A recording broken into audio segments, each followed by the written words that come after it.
Hey everyone, welcome to the Roundtable. My name is Ben Hedges and I'm here in the studio today with Kay Rubicek. Welcome, Kay. Thanks for having me. And we've got David Zhang with us as well. Thanks for having me. David. Okay, and well, we were talking about the Elon Musk interview with Tucker Carlson. I wanted to play you a clip, or a couple of clips, where Elon talks about his recent interaction with the Transportation Secretary, Pete Buttigieg, because, you know, Musk had been flying in Starlink setups to the areas affected by the hurricane in the south, right? And he did actually accuse the FAA and, you know, I guess ultimately Buttigieg of blocking that, you know, what they were doing, right? Trying to fly them in, saying that their helicopters weren't being allowed to land, etc. But in the Tucker Carlson interview, he does reveal that he talked to Buttigieg on the phone and he sorted it out for him. And it's kind of a rare cooperation between, you know, Elon, I guess a Republican now, and someone in Biden's administration, okay?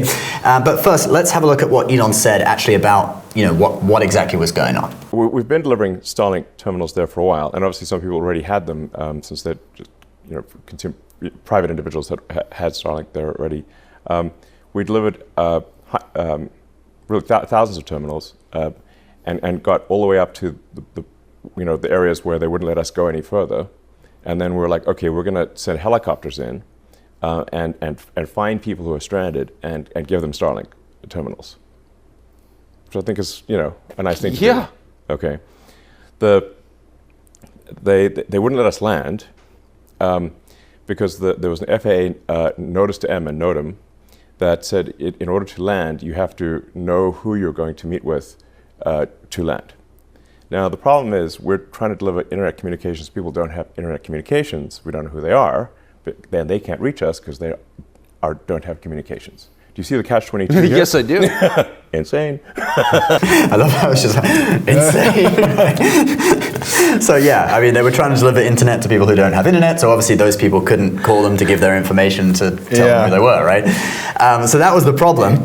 But then he says that he actually, well, he put a tweet out about it, which publicized it, got a lot of people talking about it, but then Buttigieg actually did phone him and see what he says about Buttigieg, because it's actually kind of nice. Did you explain this to the federal government?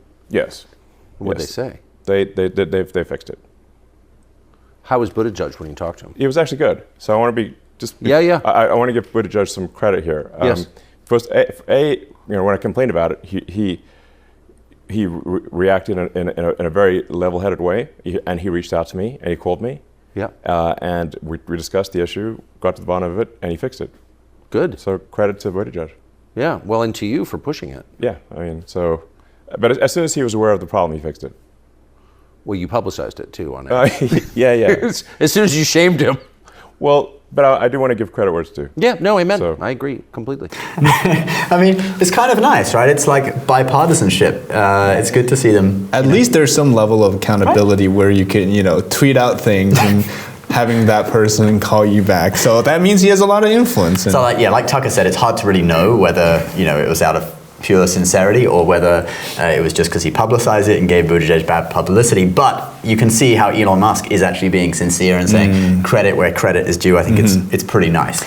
I agree, but you know what? When I saw the first tweet that when Musk put out the footage, the footage of the helicopters not being able to land, and then there were text messages, and I could feel the anger behind those words because there's so much frustration, not anger in a malicious way, but the frustration of not being able to land, and how painful is that to be held back by red tape? And at that point, I think they weren't aware that it was red tape. I didn't see Pete Buttigieg mentioned in any of those tweets, but it went to the top, and that's what it took. It took someone like.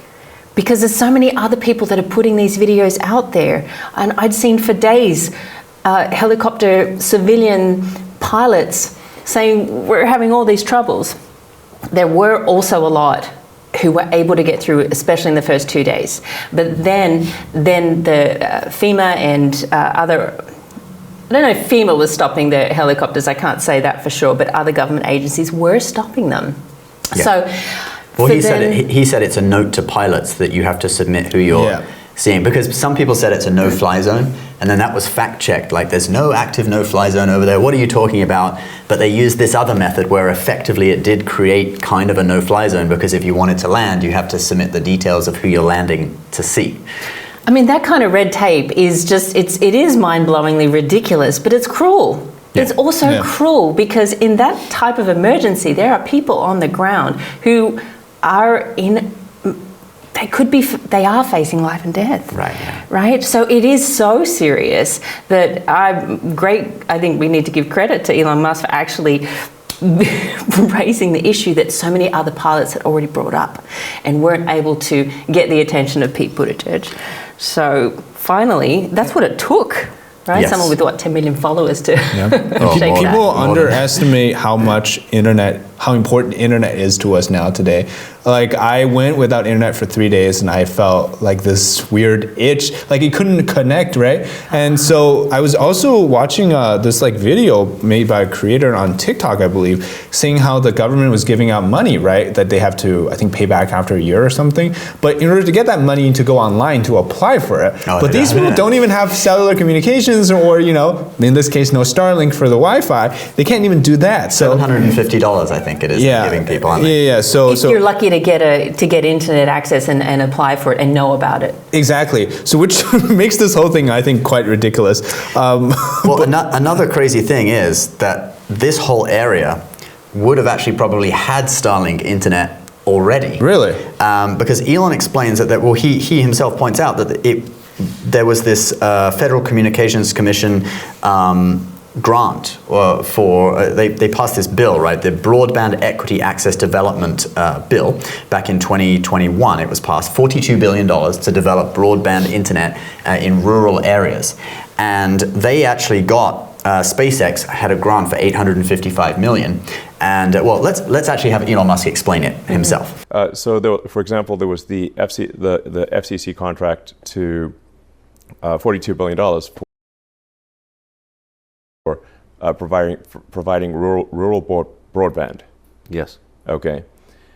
We actually first said, look, we think there shouldn't be any subsidies, so we recommend that this program just not exist. But since you're insisting that it exists, we will compete, and we have better products. So we won, I don't know, about a quarter of it, which would have included the devastated areas like North Carolina and stuff, and the FCC took it away illegally. They just voted. 3 out of 5 commissioners voted away and said, even though you want it, we're sending it. On what grounds? And do you know how many people they've connected? How many? 0. So you think that was political? Well, the 3 Democrats voted against it, and the 2 Republicans voted for it. So that was Musk talking about this broadband initiative. $42 billion. They so far haven't connected anyone, and some of that was supposed to be Starlink. So so this made me remember there was a book I read, the United States, the rural area, right? They really struggle with finding communications infrastructure. So a few years ago, what they did for 4G, this was before 5G was a thing, was they had Huawei devices installed into these cellular towers, etc. Right? So the government had billions of dollars, 6 years to do this, to strip all of it out because national security concerns. Over the 6 years, pretty much not much of it was done. Because they found that it was more expensive to do that, and yet you have Elon Musk here saying that we can offer you, cutting edge solution to your problem, but then the government decides that, oh no, we can't have this. This is a smart way to do things. That's not how we run. No, that's not how government works. Oh dear, we need. Besides accountability, I think I'm thinking of getting a Starlink. It's really, really useful, especially if you go camping and things like that. Have you got it? No, but I had. Yeah, I've used it. It's really, really nice. Yeah, I would quite like to get it. I think it's $120 a month, right? Yeah. For the basic plan. But compared to regular providers, it's much faster. It's much more faster. stable. Yeah. Oh. So. Yeah, it sounds good. Maybe I will get it. Yeah. I mean, my regular one is also around $100 a month because they draw you in with $40 a month for the first year, right? And then you have to keep phoning up, threatening to leave, and they might give it to you again for $40 for, a month. Yeah. But I can't be bothered to keep phoning them up anyway. So I'm at $100 a month. So I think I probably could, just Give it to Elon Musk. Give my money to Elon I Musk like instead. Elon Musk's approach to advertising, right? He's going out and giving out free Starlink. And Yeah. of course, Yeah. I know it's not a marketing plan because these people desperately need it. You know, the people in North Carolina need all But of our talking about it support. on Tucker's channel is a great marketing plan. I mean, And it's just right? natural. He's just talking about it. It's really word of mouth marketing, and Yeah. and then you maybe- see the government red tape is so ridiculous, and here's an alternative. Maybe people go out and buy his Tesla after getting it started. Who knows? a lot of people are now saying, well, a lot of people on the left are now saying they don't want Teslas anymore. Oh yeah, because of that. Of course. But you know, people in California love Teslas, and it's a very appropriate place for a Right. Tesla It because is. the climate is Yep. so Yeah. you know stable within Yeah. that temperature range. Like they don't do well in the Northeast because it's so cold. Yeah. But you know, in California, it's like perfect for Teslas. So you know, all those hipsters in like LA and stuff. You know, I think they're going to keep buying Teslas. I don't think they're really going to stop. But anyway, what do you guys think? Okay, what do you guys think? Tell us. Are you happy to see Elon Musk and Buttigieg kind of working together, or do you think really Buttigieg only did it because Elon Musk exposed him and the bad publicity was too much to handle? I'd love to hear what you think. Leave your comments below. Also, are you interested in Starlink? Do you think it'd be a good solution for your home internet needs? Tell us about that too. Thanks so much, guys, for joining. Thanks for having us. And subscribe to the channel for more videos like this.